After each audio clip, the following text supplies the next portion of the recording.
எரிபலி செலுத்தி முடித்த அப்புறம் சாமுவேலுக்கு வந்து ஒரு பயங்கர கோவம் வந்து, நீ முட்டாள்தனமான காரியத்தை செஞ்சுட்ட, இப்படி செஞ்சிருக்க கூடாது அப்படின்னு சொல்றார். சொல்லிட்டு அவருக்கு என்ன சொல்றாரு பாருங்க, நீங்க 1 சாமுவேல் 13:13 பாத்தீங்கன்னா, சாமுவேல் சவுலை நோக்கி, நீர் அறிவீனமாய் செயல்பட்டீர், உன் கடவுளாகிய ஆண்டவரின் கட்டளைப்படி நீர் நடக்கவில்லை, இல்லையேல் ஆண்டவர் இஸ்ரேல் மீது உமது அரசை என்றென்றும் நிறுவியிருப்பார். இது ரொம்ப ஒரு கிரிட்டிக்கலான ஒரு சுச்சுவேஷன். நீங்க நல்லா கவனிச்சு பார்த்தீங்கன்னா, சாதாரணமாக படிக்கும்போது சவுல் பண்ணது தப்பா தெரியாது. ஏன்னா சாமுவேல் என்ன சொல்றாரு, 7 நாள் கழிச்சு நான் வருவேன், எரிபலி செலுத்தலாம், அதுக்கப்புறம் பிலிஸ்தீர் மேல சண்டைக்கு போலாம்னு சொல்றாரு. 7 நாள் முடிஞ்சு போச்சு, சாமுவேல் வரல. ஒரு பக்கம் மக்கள் எல்லாம் சவுலை விட்டு வெளியில போறாங்க, இன்னொரு பக்கம் பெலிஸ்தீருங்க சண்டைக்கு வந்துட்டு இருக்காங்க. ஒரு ராஜா என்ன பண்ணிருக்கணும் அந்த நேரத்தில், எரிபலி செலுத்திட்டு சண்டைக்கு போறது நம்ம உலகப்பூர்வமா பார்க்கும்போது கரெக்டா தெரியுது. அதுதான் சவுல் செய்யறார். ஆனால் சாமுவேல் வந்து என்ன சொல்றாரு, நீர் அறிவிலியாக செயல்பட்டீர்ன்றார் இல்லையா?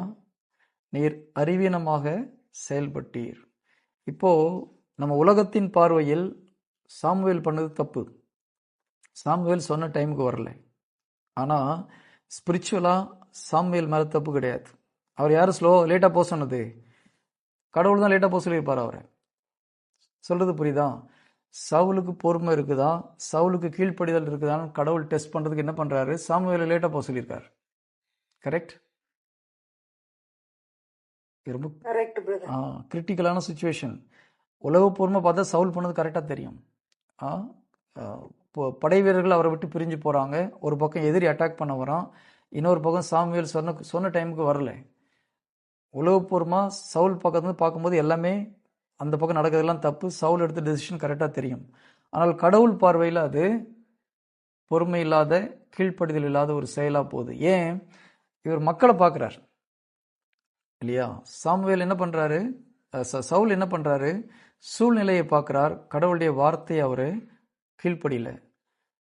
அதனால அவரு ஆட்சியை இழந்து போறார், தன்னுடைய அரசாட்சியை இழந்து போறார், கடவுளுடைய கிருபையை இழந்து போறார்.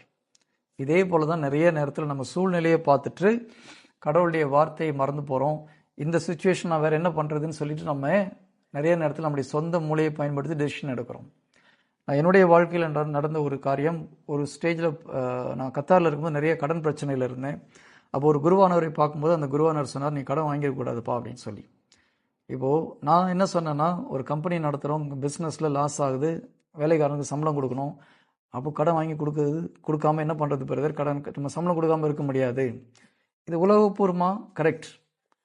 ஆனால் ஸ்பிரிச்சுவலாக எப்போ நம்ம கடன் வாங்குகிறோம், எப்போ கடவுள் என்னை காப்பாற்றுவார்ன்ற நம்பிக்கை இல்லையோ அப்போ நம்ம வெளியில் போய் கடன் வாங்குகிறோம். இப்போ அந்த குருவானர் சொன்னார், நீ அந்த சுச்சுவேஷனில் கூட கடன் வாங்கியிருக்கக்கூடாது.